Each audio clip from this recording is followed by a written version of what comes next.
बहू से नफरत। प्यारे दोस्तों, ये कहानी पूरी सुनिएगा और अगर अच्छी लगे तो कमेंट बॉक्स में ज़रूर बताइएगा। मम्मी, मैं कह रहा हूँ ना, मैं सिया से ही शादी करूँगा, अन्यथा मैं ज़िंदगी भर कुंवारा रह जाऊँगा और ये मेरा अंतिम निर्णय है। अब इस विषय पर मैं आपसे आगे बहस नहीं करूँगा। तभी अभिनव की मम्मी रमा जी ने कहा, बेटा तू समझता क्यों नहीं? हमने तेरे सामने सिया की जन्म कुंडली पंडित जी को दिखाई थी ना, और उन्होंने सिया की कुंडली में मांगलिक दोष बताया है।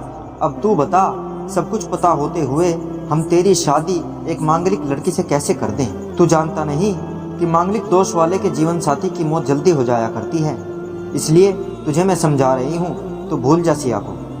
रमा जी ने अभिनव को बहुत समझाया, पर अभिनव का कहना था कि जब मैंने सिया से प्यार किया था तब मैंने उसके साथ प्यार करते हुए जन्म कुंडली का मिलान नहीं किया था, ना ही मैं इन मिलानों को मानता हूँ। इसलिए अब बस मैं शादी करूँगा तो सिर्फ सिया से, और ये मेरा आखिरी फैसला है। आखिर रमा जी को अपने बेटे की जिद के आगे झुकना पड़ा और पंडित जी के द्वारा बताए गए अनुसार सिया के मंगल दोष को दूर करने के लिए अभिनव के साथ शादी करने से पहले सिया की शादी एक पेड़ के साथ करवाई गई और उसके साथ सिया ने अभिनव से शादी करी। सिया दुल्हन बनकर अभिनव के घर आई, पर रमा जी को सिया का मांगलिक होना अभी भी खटक रहा था और रमा जी उसे दिल से नहीं अपना रही थी, और घर में कुछ भी परेशानी आती तो उसका दोष सिया को ही दिया जाता। लेकिन सिया पढ़ी लिखी संस्कारी लड़की थी और वो अपनी सासू माँ से मिले इन बेवजह आरोपों को अपने दिल से नहीं लगाती थी, और ऐसे ही ससुराल में उसके दिन कट रहे थे। एक दिन अभिनव ऑफिस से जल्दी घर आ जाता है। तब रमा जी ने उससे पूछा, बेटा आज जल्दी कैसे आ गया? तब उसने बताया, माँ आज सुबह से ही सिर दर्द और बहुत कमजोरी आ रही है, इसलिए ऑफिस में काम करने की हिम्मत ही नहीं हुई मेरी। तब रमा जी ने कहा, चल बेटा जल्दी कर, हमें डॉक्टर के पास चलना चाहिए। तब अभिनव और रमा जी डॉक्टर को दिखाने गए। डॉक्टर को दिखाने के बाद मालूम पड़ा कि अभिनव को पीलिया हो गया है, और दोनों जैसे ही घर लौटे रमा जी ने घर को सिर पर उठा लिया और कहने लगी, जब से ये लड़की हमारे घर में आई है तब से हमारे घर में परेशानी और बीमारियां भी साथ लेकर आई हैं। इसके कदम ही अशुभ हैं।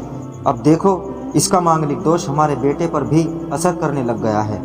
कल को अगर मेरे बेटे को कुछ हो गया तो कौन जिम्मेदार होगा?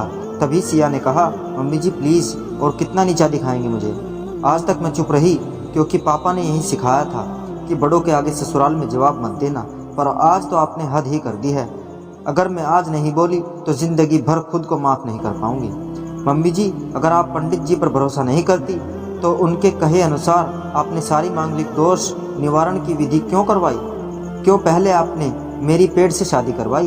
दोष मेरा मांगलिक होना नहीं है, बल्कि दोष तो मेरा आपकी बहू होना है, क्योंकि घर में जाने अनजाने में कुछ भी परेशानी आती है उसको आप मुझसे जोड़ देती हैं, और जब कोई सास अपनी बहू से सिर्फ नफरत कर रही होती है तब ये बहू दोष बेटे को नहीं पूरे परिवार को परेशानी में डाल देता है। और इस बहू दोष से मुक्ति भी सिर्फ सास ही दिलवा सकती है। बहू को अपनी बहू माने, उसे दिल से अपनाएं, उसे भी सम्मान दें और ये महसूस कराएं कि वो भी इस परिवार का सदस्य हैं। नहीं तो बहु दोष मांगलिक दोष से भी ज़्यादा पीड़ादायक हो जाता है। सिया की कही हुई बातें रमा जी के दिल को झकझोर रही थी और उन्हें मन ही मन पश्चाताप भी हो रहा था। उस समय उन्होंने सिया को कुछ भी नहीं कहा। थोड़े दिन बाद अभिनव बिल्कुल ठीक हो गया और ऑफिस जाने लगा, और 1 महीने बाद अभिनव की सैलरी भी बढ़ गई। तब उसने घर आकर इसका श्रेय सिया को दिया तो रमा जी बोली, हाँ सही है बेटा, तू तो सारा श्रेय बहू को ही देगा। तेरी माँ का आशीर्वाद भी तो तेरी प्रगति के पीछे रहता है ना, तू तो मुझे श्रेय देना भूल ही गया।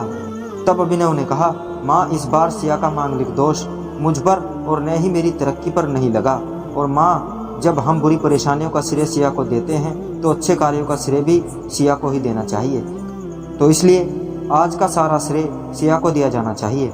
अभिनव ने हंसते हुए कहा। तब सिया बोली, अभिनव तो क्या तुम भी मुझे ऐसा समझते हो? तब अभिनव ने कहा, नहीं सिया, बिल्कुल नहीं, बल्कि मैं तो माँ को ये समझाना चाह रहा हूँ कि सुख दुख हमारे जीवन का हिस्सा है, और कभी जीवन में खुशियाँ आती हैं तो कभी गम भी आते हैं। इसके लिए हमें परिवार के सदस्य का या अपनी बहू को दोष देना उचित नहीं है। तभी रमा जी बोली, बेटा सही कह रहा है तू, और तेरी तरक्की ही बहुत है मुझे इस झूठे दोषों से बाहर निकालने के लिए। आज मैं ये कसम लेती हूँ कि आज के बाद मैं सिया को किसी भी बात का दोष नहीं दूंगी। ये सुनकर सिया आज बहुत खुश हुई, क्योंकि आज उसको उसकी सास ने मांगलिक दोष के साथ साथ बहु दोषों से भी मुक्ति दे दी थी। तो प्यारे दोस्तों, कहानी आपको कैसी लगी एक प्यारा सा कमेंट ज़रूर दीजिएगा, और हमारे चैनल गोल्ड स्टोरीज़ को सब्सक्राइब ज़रूर कीजिएगा। शुक्रिया।